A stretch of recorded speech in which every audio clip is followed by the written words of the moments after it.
The $40 trillion problem behind World Cup 2026. The 2026 FIFA World Cup is expected to be the biggest sporting event in history.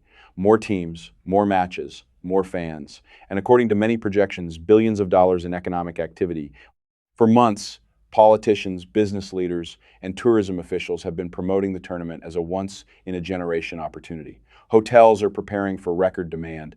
Airlines are adding routes. Cities are investing millions in infrastructure, security, and transportation. On the surface, everything looks perfect.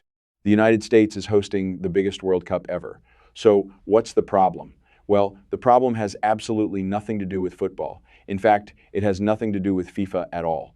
Because while millions of fans are preparing to travel across North America, the United States is facing a much bigger challenge, a challenge worth nearly $40 trillion.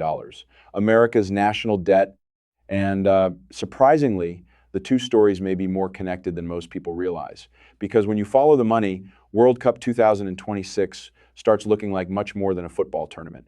It starts looking like an economic stress test.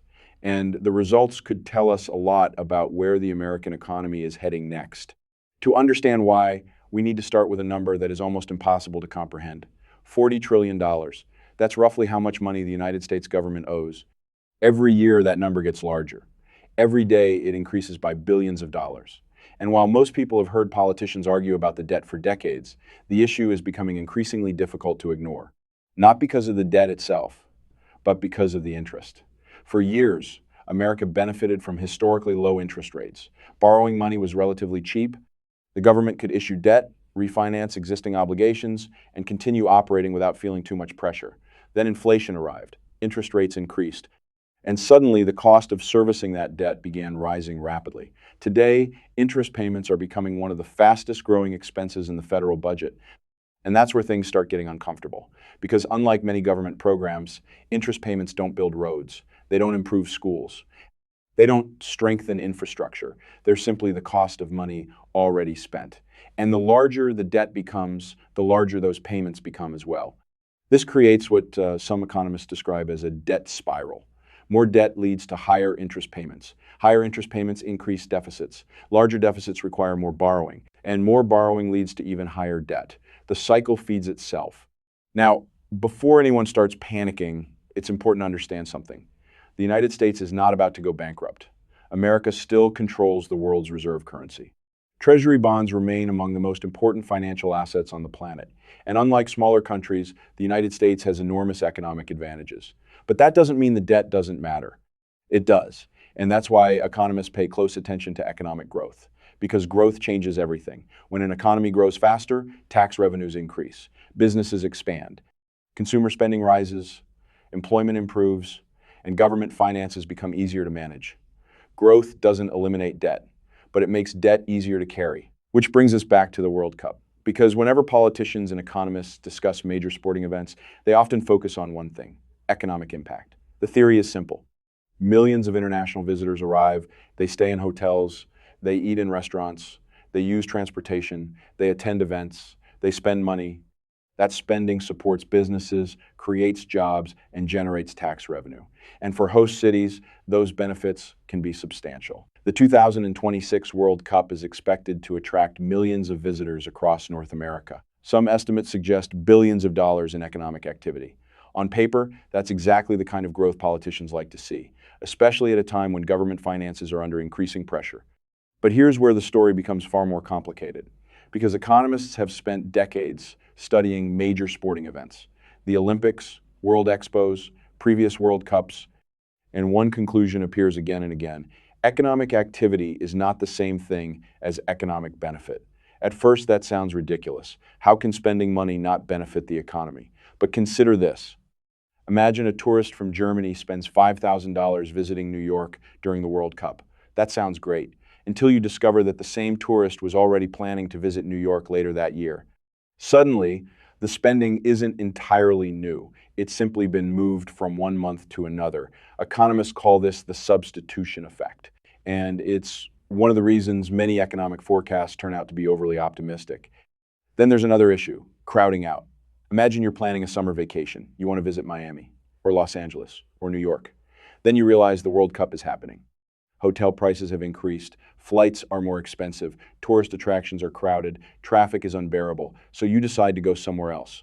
Now, the World Cup visitor isn't adding tourism, they're replacing tourism. Again, economic activity exists, but the net benefit becomes smaller. This is why economists often view major sporting event projections with skepticism, not because they believe the events are failures, but because measuring true economic impact is incredibly difficult. And that's where expectations become dangerous.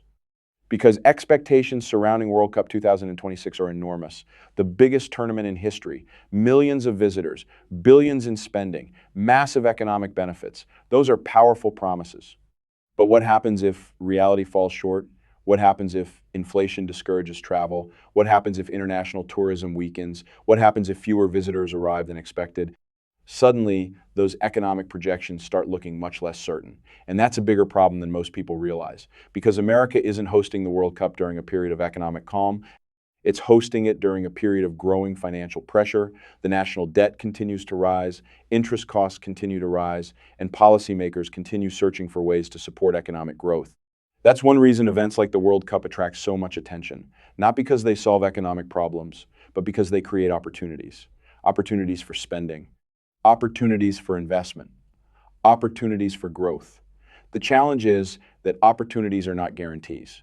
And nowhere is that more obvious than when we look at who actually profits from the tournament. Most people assume host cities are the biggest winners, and in some cases they are.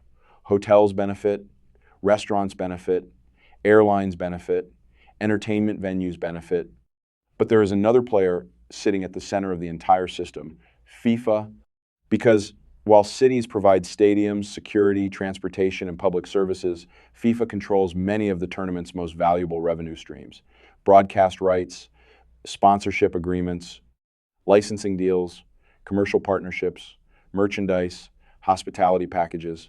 These revenue streams generate billions of dollars, and much of that money flows directly to FIFA. This creates a fascinating dynamic.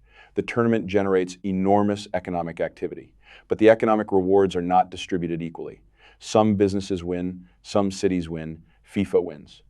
The question is how much remains behind after everyone takes their share, and that's why economists continue debating the true value of hosting major sporting events. Because the answer depends on how you measure success. If success means packed stadiums, the World Cup will almost certainly succeed. If success means global visibility, it will probably succeed there too. But if success means generating transformative economic growth, the answer becomes much less clear, especially when viewed against the backdrop of a $39 trillion debt burden. Think about the scale for a moment. Even if the World Cup generates several billion dollars in economic activity, the American economy is worth nearly $30 trillion annually. The event is huge. The economy is even bigger. It's like pouring a bucket of water into the ocean. The bucket matters. The ocean barely notices. And that's perhaps the most important takeaway from this entire story. The World Cup is not going to solve America's debt problem. It's not going to eliminate deficits. It's not going to rescue government finances. And it's certainly not going to erase $40 trillion in debt. But that's not the point. The point is that World Cup 2026 offers a glimpse into a much larger economic reality, a reality where governments increasingly depend on growth, where debt continues rising, where interest costs consume larger portions of public budgets, and where every opportunity for economic activity becomes more valuable than ever before. That's what makes this story so fascinating.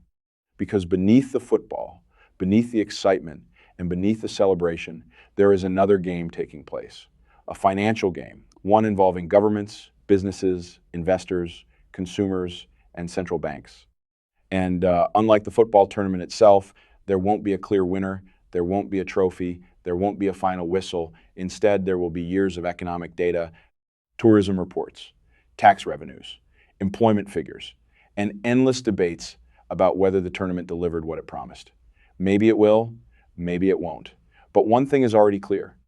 The biggest story of World Cup 2026 may not be happening on the pitch. It may be happening in the world's largest economy.